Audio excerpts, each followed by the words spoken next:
ಕಳೆದ ಒಂದು 15-20 ದಿನಗಳಿಂದ ಕರ್ನಾಟಕ ರಾಜ್ಯ ಸರ್ಕಾರ ತಾನು ಮಾಡಿರುವಂತಹ ಘನ ಕಾರ್ಯದ ಬಗ್ಗೆ ಒಂದು ದಿನನೂ ಒಂದು ಕ್ಷಣಕ್ಕೂ ಮಾತಾಡಲಿಲ್ಲ.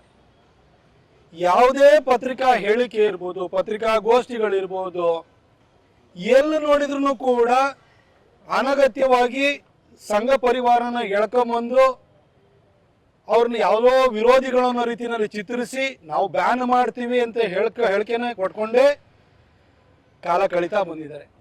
ಇದು ಕಳೆದ 15-20 ದಿನಗಳದ್ದು ಮಾತ್ರ ಅಲ್ಲ, ಕಳೆದ 2.5 ವರ್ಷದಿಂದ, ಅಂದರೆ ಸಿದ್ದರಾಮಯ್ಯ ಸಾಹೇಬರ ಸರ್ಕಾರ 2ನೇ ಸರ್ಕಾರ ಅಸ್ತಿತ್ವಕ್ಕೆ ಬಂದಿದ್ದರಿಂದ ಇವತ್ತಿನವರೆಗೂ ಕೂಡ ಅಭಿವೃದ್ಧಿ ವಿಚಾರದಲ್ಲಿ ಒಂದೇ ಒಂದು ಹೇಳಿಕೆ, ಪತ್ರಿಕಾಗೋಷ್ಠಿಯನ್ನ ಅವರು ಕರೆದಿದ್ದೇ ಇಲ್ಲ. ಜನ ಬೇಸತ್ತು ಹೋಗ್ಬಿಟ್ಟಿದ್ದಾರೆ. ಇವರ ಆಟಾಟೋಪಗಳನ್ನು ನೋಡಿ ಜನಕ್ಕೆ ಹೇಸಿಗೆನೆ ಹುಟ್ಟೋಗಿದೆ. ನಾನು ನೇರವಾಗಿ ಪ್ರಿಯಾಂಕಾ ಖರ್ಗೆ ಅವರು ಮತ್ತು ಒಂದೆರಡು ಘಟನೆಗಳಿಗೆ ಸಂಬಂಧಪಟ್ಟ ಹಾಗೆ ಪ್ರತಿಕ್ರಿಯೆ ಕೊಡಲಿಕ್ಕೆ ಹೋಗ್ತೀನಿ.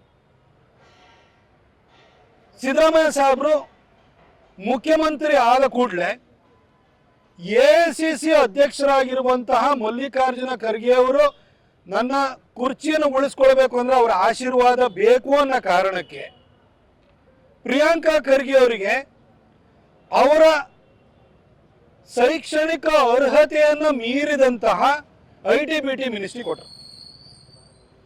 ಗ್ರಾಮೀಣಾಭಿವೃದ್ಧಿ ಮತ್ತು ಪಂಚಾಯತ್ ರಾಜ್ ಇಲಾಖೆಯನ್ನು ಕೊಟ್ಟರು. ಎರಡೂ ಕೂಡ ಅತ್ಯಂತ ಗುರುತರವಾದಂಥ ಇಲಾಖೆಗಳು.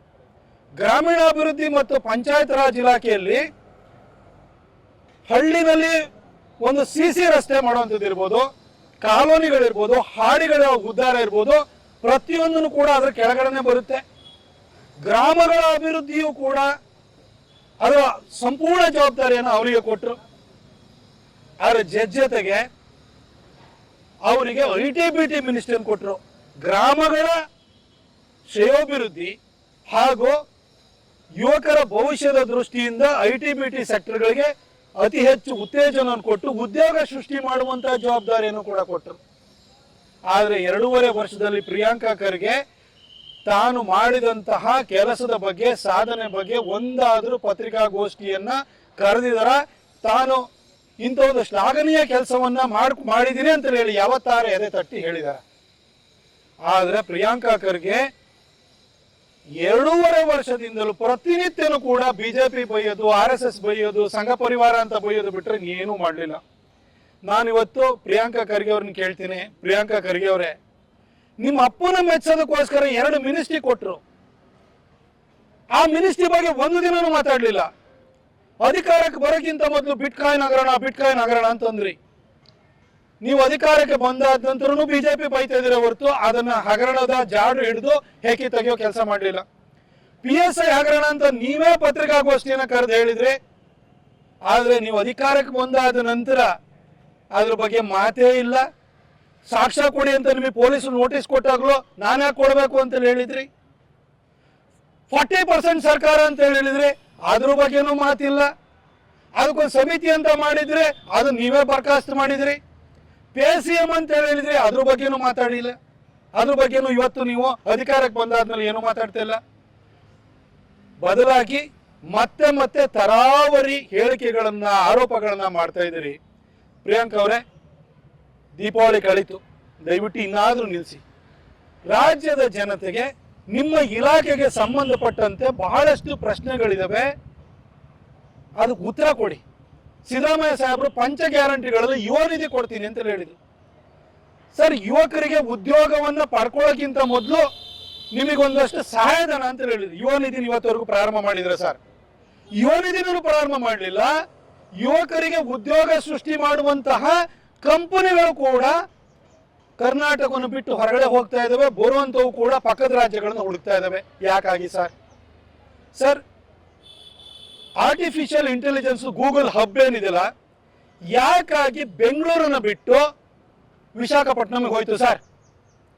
ಇದೇ ಮೈಸೂರಿನಲ್ಲಿ ಡಾಕ್ಟರ್ ಅಶ್ವಥ್ ನಾರಾಯಣ ಅವರು ಐಟಿ-ಬಿಟಿ ಮಿನಿಸ್ಟರ್ ಇರಬೇಕಾದ್ರೆ ನಾವು ಕೋಚನಹಳ್ಳಿನಲ್ಲಿ ಜಾಗವನ್ನು ಗುರುತು ಮಾಡಿ ಏರ್ಪೋರ್ಟ್ ಎಕ್ಸ್ಪಾನ್ಷನ್ಗೆ ಹೋಗಿ ನಾವು ಸೆಮಿ ಕಂಡಕ್ಟರ್ ಯೂನಿಟ್ ಅನ್ನು ಮಾಡಬೇಕು ಅಂತ ಹೇಳಿ ಕೇನ್ಸ್ ಟೆಕ್ನಾಲಜಿ ಅವ್ರನ್ನು ಕೂಡ ಕನ್ವಿನ್ಸ್ ಮಾಡಿದ್ದು.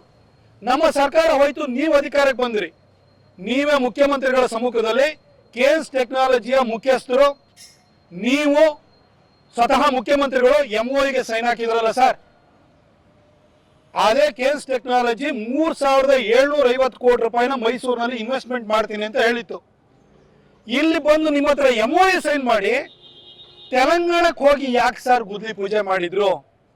ನಿಮ್ಮ ಹತ್ರ MOU ಸೈನ್ ಹಾಕಿದ ನಂತರ ಗುದ್ಲಿ ಪೂಜೆ ಇಲ್ಲಾಗದ್ ಬಿಟ್ಟು ತೆಲಂಗಾಣದಲ್ಲಿ ಆಗ್ತಾ ಇದೆ ಅಂತಂದ್ರೆ ಅಲ್ಲಿ ಏನಾದ್ರು ಕೇಳಿದ್ರ ಸರ್? ಖರ್ಚಿಗೆ ಏನಾದ್ರು ಕೇಳಿದ್ರ ನೀವು?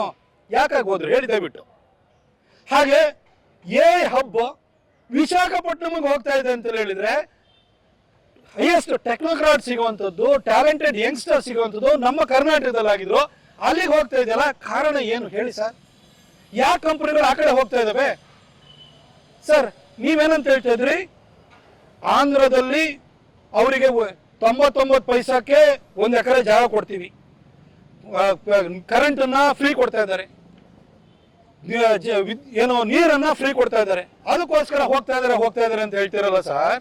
ಪ್ರಿಯಾಂಕಾ ಖರ್ಗೆ ಅವರೇ, ನೀವು ಅದ್ಯಾವುದೋ ಸಿದ್ಧಾರ್ಥ ಟ್ರಸ್ಟ್ ಅಂತ ಮಾಡ್ಕೊಂಡು ಪುಕ್ಕಟಾಗಿ ಭೂಮಿ ಹೊಡ್ಕೊಂಡ್ರಲ್ಲ, 5 ಎಕರೆ ಜಾಗ ಹೊಡ್ಕೊಳಕ್ ಹೋಗಿದ್ರಲ್ಲ, ಕಂಪನಿ ಕೊಡ್ಬೋದಿತ್ತಲ್ವ ನೀವು ಅದೇ ಜಾಗನ? ಆಯ್ತು, ನೀವು ಬೆಂಗಳೂರಲ್ಲಿ ಕೊಡಕ್ಕಾಗ್ತಿಲ್ವಾ? Tier 2 Tier 3 ಸಿಟೀಸ್ ಇದೆಯಲ್ಲ. ಹೆಚ್ಚಿನ ವಿಡಿಯೋಗಳಿಗೆ ಪ್ರತಿಧ್ವನಿ ಯೂಟ್ಯೂಬ್ ಚಾನೆಲ್ ಸಬ್ಸ್ಕ್ರೈಬ್ ಮಾಡಿ, ಬೆಲ್ ಐಕಾನ್ ಕ್ಲಿಕ್ ಮಾಡಿ.